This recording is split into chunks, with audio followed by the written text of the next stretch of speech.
친구들 안녕. 좋습니다. 세계사 시간이 돌아왔네요. 지난 시간은 페르시아를 공부했죠. 오늘은 다시 무대를 옮겨서 중국사를 공부를 해보도록 하겠습니다. 오늘부터 3시간 동안 중국사 한번 나가보도록 할게요. 자, 오늘은 6번째 시간 주나라에서 시작해서 춘추 전국시대 두 파트를 공부한다고 생각하면 좋을 것 같아요. 한번 보도록 하겠습니다.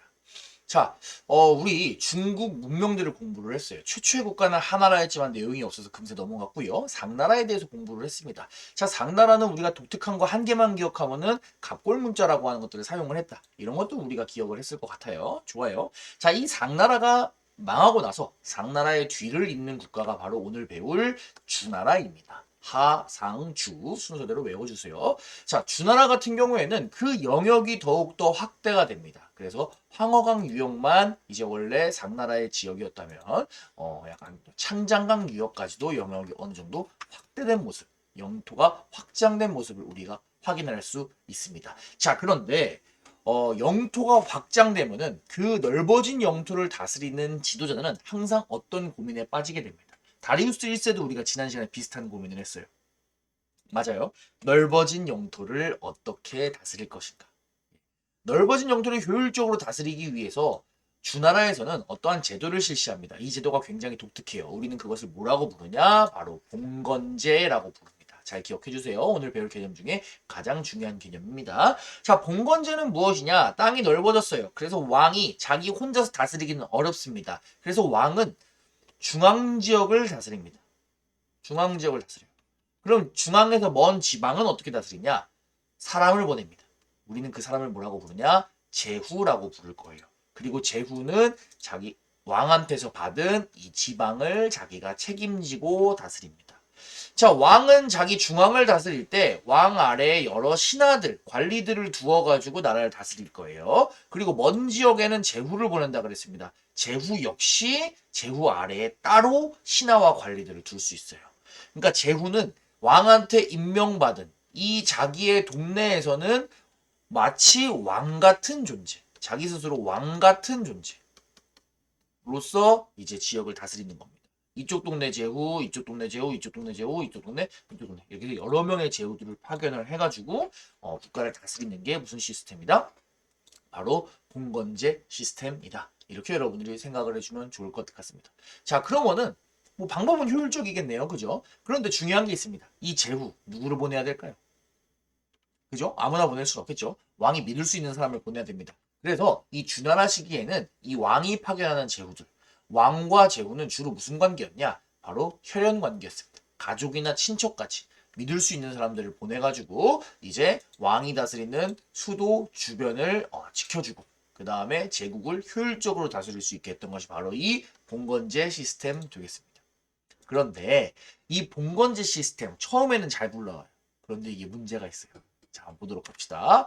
자, 처음에 최초에 왕이 되고요. 왕은 자기가 믿을 수 있는 자기의 동생을 제후로 임명을 했을 거예요.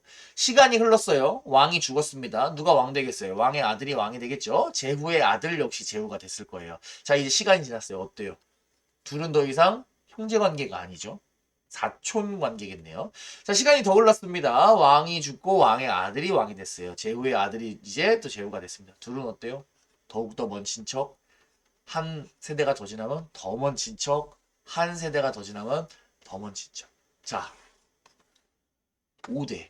시간으로 따지면 뭐 대충 뭐 100년 정도일까요? 자, 이 정도만 지나도 더 이상 이 제후와 왕 사이에 피로 맺어졌던 혈연 관계 유지가 되나요, 안 되나요? 안 되죠. 혈연 관계가 굉장히 약해지죠. 그러다 보니까 지방에 있는 제후들이 왕에 대해서 어떻게 생각하겠어요? 옛날에는 나는 제후야. 왕이 나를 임명해줬으니까 나는 이 지역을 잘 다스리고 왕을 잘 도와서 우리 주나라가 안정적으로 굴러가게 해야 돼 라고 하는 생각을 하고 있었는데 시간이 지나면 지날수록 왕에게 충성하는 마음이 약해질 수밖에 없겠죠. 은연중에 이런 생각 들 거예요. 쟤만 째끼면 내가 왕할 수도 있는데 내가 쟤보다 못난 게 뭐 있어. 우리 조상이 왕이냐 제후냐 그 차이밖에 없는데 라고 생각을 할 거예요. 결국에 주나라는 봉건제가 약화되면서 지방에 있는 제후들이 자기도 왕을 하겠다고 나도 왕이야, 나도 왕이야, 나도 왕이야, 나도 왕이야 하면서 미친 듯이 들고 일어납니다. 그리고 그 와중에 또 나라 밖에서 유목민족들이 중국을 막 공격을 해요. 그래서 굉장히 혼란스러운 시대가 나타나게 됩니다. 각각 제후들은 자기네 동네에서 독립을 합니다. 그러면서 여러 개의 나라가 중국 땅 안에 등장하게 되는데 우리는 그 시기를 뭐라고 부를 거냐? 춘추 전국 시대다. 이렇게 부를 겁니다. 사실 엄밀하게 얘기를 하면 춘추 시대와 전국 시대 두 개의 시대가 있는 거예요. 그리고 춘추 시대와 전국 시대는 사실 두 개의 성격이 약간은 다릅니다. 하지만 선생님이 생각하기에 중학생 수준에서는 그 둘을 엄밀하게 구별하기보다는 그냥 중국이 하상주 이후에 봉건제가 약화되면서 서로 싸우는 그런 혼란의 시기가 분열의 시기가 찾아왔다 정도로만 이해를 해도 훌륭하지 않을까 싶습니다. 자, 무튼 그래서 이 시대를 뭐라고 부른다? 춘추 전국 시대다. 자, 춘추 전국 시대. 여러분들은 처음 들어봤을 수도 있지만 사실 춘추 전국 시대라고 하는 말은 비유적으로 우리가 일상생활에서 상당히 많이 쓰는 용어입니다. 선생님이 인터넷에다가 춘추 전국 시대라고 하는 내용을 검색을 해봤어요. 한번 볼게요. 여러 가지 신문 기사가 나오네요. 재벌 X 형사, 주말 드라마 춘추 전국 시대 속 돋보이는 안보현의 하드캐리. 이런 기사가 있었네요. 자, 이 아저씨가 안보현이에요. 잘생겼죠? 자, 이 아저씨가 재벌 형사라고 하는 드라마를 찍었네요. 그런데 그 드라마가 주말 드라마인데 춘추 전국 시대래요. 갑자기 이게 왜 나올까요? 중국 드라마인가? 아니죠. 이 사람 한국인입니다. 자, 이건 무슨 말이냐? 주말 드라마가 한두 개가 아니라는 거예요. 마치 춘추전국 시대 여러 개의 나라가 서로 내가 왕할래, 내가 왕할래 하면서 경쟁했던 것처럼 주말 드라마도 그런 식으로 경쟁을 한다는 거죠. 근데 그러한 경쟁 속에서 재벌 형사라고 하는 드라마에 있는 안보현 씨가 굉장히 연기를 잘했다. 하드 캐리했다. 뭐 이런 내용의 기사겠네요. 자, 다른 기사 한번 보도록 하겠습니다. AI 춘추전국 시대. 샘 올트먼 9천조 원 모아 반도체 도전. 자, AI 춘추전국 시대. 춘추전국 시대는 지금으로부터 2500년 전입니다. 그런데 중국에 그때 AI가 있어요?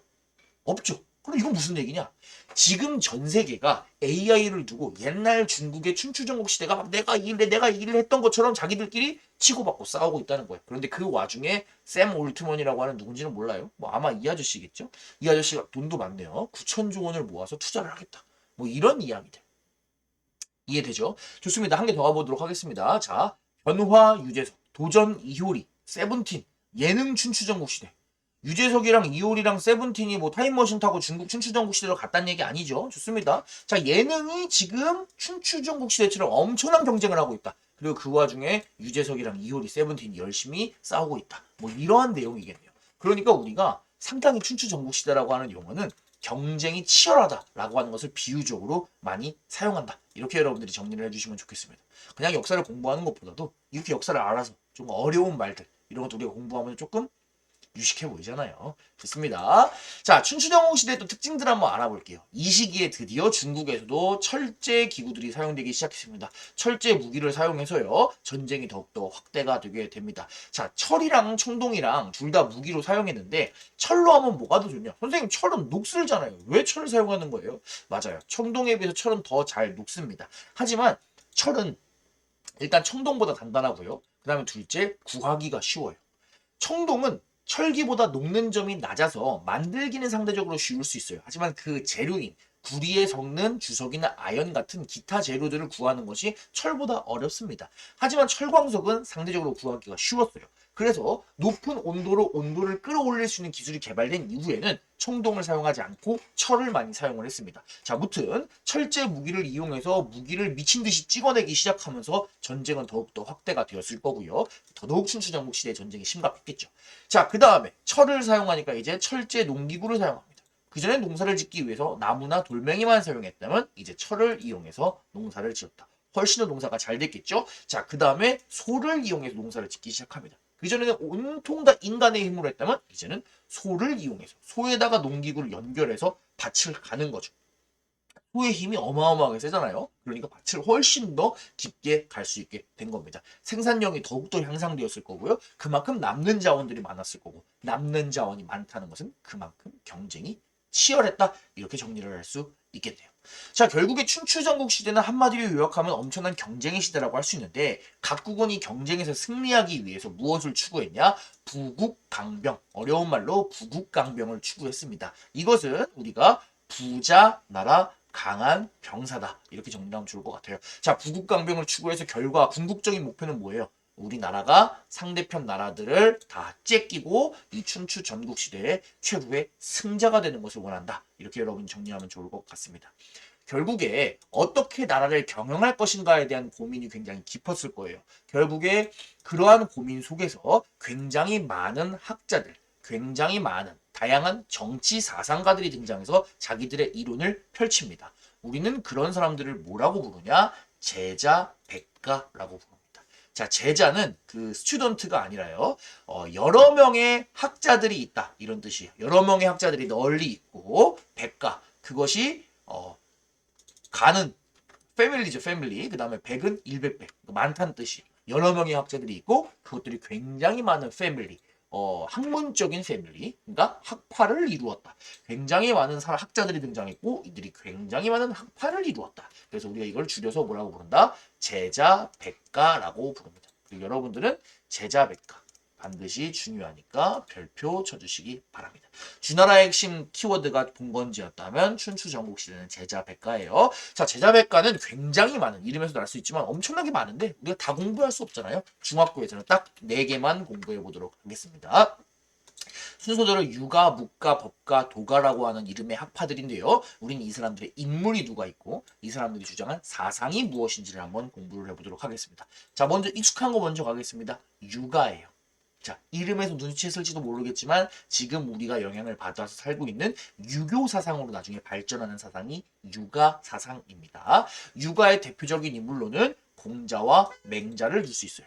지금 눈치챈 친구들이 있겠지만 선생님 왜 사람들 이름이 전부 다 자로 끝나나요? 중국에서는 일단 이건 본명이 아닙니다. 중국에서는 훌륭한 선생님이 등장했을 경우에 존경하는 의미에서 성 뒤에다가 자를 붙여가지고 이제 존경하는 풍습이 있는데 공자 같은 경우에는 공시성을 가진 훌륭한 스승님, 맹자 같은 경우에는 맹시성을 가진 훌륭한 스승님, 이런 식으로 돼서 공자나 맹자라고 부르는 겁니다. 자, 좋습니다. 공자와 맹자는 무엇이라고 주장했냐?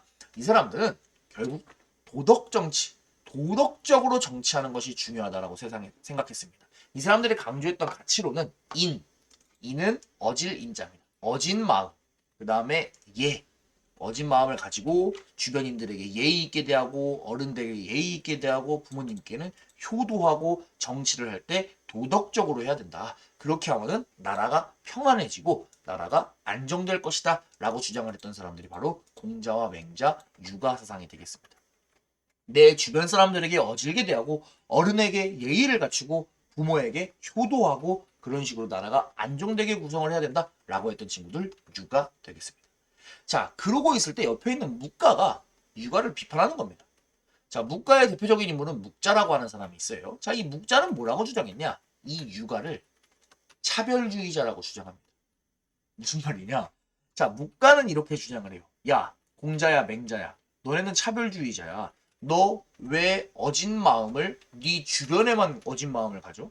너 왜 어른들에게만 이웃 어른에게만 예의를 갖춰? 너 왜 너네 부모님한테만 효도해? 옆집 어르신들한테는 왜 부모한테 하는 것처럼 안 하고 서로 다르게 해? 말하자면 이렇게 얘기하는 거예요. 묵가가 생각하기에 묵자는 이렇게 얘기를 했어요. 지금 이 혼란한 세상을 우리가 바로잡기 위해서 제일 중요한 건 사람들이 평화를 찾는 거다. 그런데 이 평화를 우리가 추구하기 위해서 가장 중요한 것은 무엇이다? 차별 없는 사랑을 하는 것이 중요하다. 사랑이 중요한데 육아가 하는 것도 어떻게 보면 사랑이잖아요. 어진 마음과 예의, 효도 이런 것도 사랑이잖아요. 그런데 그거는 차별적인 사랑인 거예요. 우리 부모에 대한 사랑이 남의 부모에 대한 사랑보다 크고 내 이웃에 대한 사랑이 남의 이웃에 대한 사랑보다 크고 내 주변에 대한 어진 마음이 남의 주변에 대한 것보다 크다는 거예요. 근데 그렇게 하면 결국에 서로 차별하는 마음이 생기고 이것은 평화로 이어질 수 없다. 우리가 진정으로 평화롭기 위해서는 차별 없는 사랑을 해야 된다라고 했던 사람이 바로 묵자가 되겠습니다. 어떻게 보면 굉장히 파격적인 그런 주장이 아닐 수가 없죠. 자, 그래서 묵자 되겠습니다. 자, 그러고 있는 와중에 옆에서 또 누가 등장하냐? 법가, 한비자라고 하는 인물의 법가가 등장합니다. 자, 법가는 뭐라고 주장하냐? 야, 이 유가랑 묵가랑 둘 다 너무 낭만주의자예요. 예, 지금 이 춘추전국 시대 경쟁의 시대에 뭐 도덕이니 사랑이니 지금 이런 얘기를 하고 있을 때가 아니라는 거예요. 자, 세상은 험하고 사람은 본성적으로 악하다는 거예요. 사람의 선한 마음에 기대서는 안 된다. 사람은 간사하기 때문에 우리가 뭘로? 엄격한 법으로 다스려야 된다. 잘한 사람한테는 명확하게 상을 주고 못한 사람한테는 강력한 처벌을 하는 엄격한 법으로 사회 규율을 강력하게 다져놔야지만 우리가 이 냉혹한 춘추전국 시대에 살아남고 강력한 군사력을 키워서 다른 나라를 점령할 수 있다. 그렇기 때문에 뭐 도덕이니 사랑이니 다 집어치우고 강력한 법을 만들자라고 주장했던 사람들을 우리는 법가라고 부를 수 있겠습니다. 사람들이 다 다르죠. 그죠? 생각하는 게 정말. 자, 마지막으로 도가입니다. 자, 도가. 맞아요. 도가 하는 순간 어떤 친구가 지금 도를 아십니까? 딱 이런 생각을 했는데 그 도를 아십니까? 할 때 도랑 같은 도자라고 생각을 하면 좋습니다. 자, 도가를 주장했던 사람은 노자랑 장자라고 부르는 사람인데 이 사람들이 주장했던 도. 그 얘기를 한번 해보도록 합시다. 도라고 하면 우리가 너무 어려우니까 이 사람들이 했던 주요 키워드 우리는 무위자연이라고 한번 얘기를 해볼게요. 선생님 무위자연이 더 어려운데요? 아니에요. 자, 무위자연은 무슨 뜻이냐? 무, 없는 거예요. 뭐가 없냐? 위, 인위적인 게 없는 거예요. 사람은 인위적인 걸 하면 안 된다. 인위적인 거 없이 무위, 자연, 있는 그대로 살아야 된다. 이런 얘기입니다. 자, 도가 사람들이 생각하기에 유가, 묵가, 법가는 다 너무 인위적인 거 투성이에요. 법이라는 게 뭐예요? 사람이 원래 태어날 때 법이 있었어요? 없죠. 인간 인위적으로 만든 거예요. 자, 차별 없는 사람. 사람이 태어날 때 모든 사람을 차별 없이 사랑할 수 있는 마음을 갖고 태어나나요? 그것도 아닐 겁니다. 자, 육아, 어진 마음, 뭐 예절, 효도, 도덕 이런 게 자연 상태에 있나요? 동물들은 그런 마음을 갖고 있나요? 없죠. 인간이 만들어낸 어떻게 보면 허구적인 개념일 거란 말이에요. 그런 것들 자체가 너무나 인위적이라는 거예요. 사람들이 뭔가를 인위적으로 만들고 그거에 얽매이는 순간 인간은 불행해질 수밖에 없다. 그러면은 이 혼란한 세상에서 사람들이 행복하게 살기 위해서는 어떻게 해야 되냐? 인위적인 것들을 배격하고 자연 그 상태로 그대로 자기가 태어난 대로 편안하게 최소한의 것들만 하면서 자기 집 주변에서 농사 짓고 배고프면 농사 짓고 농사 다 지어가지고 뭐 먹고 남으면은 조금 옆 사람도 나눠주고 부족하면 뭐 빌려오기도 하고 이러면서 자연스럽게 사는 것이 가장 중요하다. 무언가 하려고 하면 안 된다라고 주장했던 사람이 이제 노자나 장자, 도가가 되겠습니다. 어떻게 보면 약간 도를 아십니까? 에서 말하는 것 같이 약간 신비로운 신선 같은 느낌을 약간 주기도 한다. 이렇게 여러분들이 체크를 하시면 좋을 것 같아요. 예. 사실 이 제자 백가라고 하는 네 가지 학파 우리가 공부를 했는데 이런 제자 백가들이 유가나 도가 뭐 법가 등등 해서 지금 우리한테도 굉장히 많은 영향을 주고 있거든요. 사실 동양 사람들이 공유하고 있는 정신세계나 철학들의 기본 베이스가 이 춘추전국 시대의 제자 백가에서 온 것들이 많아요. 그래서 선생님이 사실 이 제자 백가를 4개를 설명하는 데 있어서 약간 여러분들 수준에 맞춰서 설명하려고 조금 쉽게 설명을 하느라 굉장히 좀 뭐라 그래야 될까요? 파격적으로 내용을 줄여서 하는 부분들이 있어요. 그래서 엄밀하게 말하면 조금 다른 부분이 있을 수도 있지만 중학생 수준에서는 이 정도로만 이해해도 좋을 것 같아서 조금 과감하게 내용을 축약을 해 보았습니다. 그래서 여러분들은 춘추전국 시대의 경쟁의 과정에서 제자백가들이 등장했다는 거 반드시 이해를 해주고요. 이 제자백가들의 중요한 학파들 그리고 인물들 이들의 사상에 대해서 잘 기억을 해주시기 바랍니다. 오케이, 좋습니다. 오늘 배운 내용 정리하도록 하겠습니다.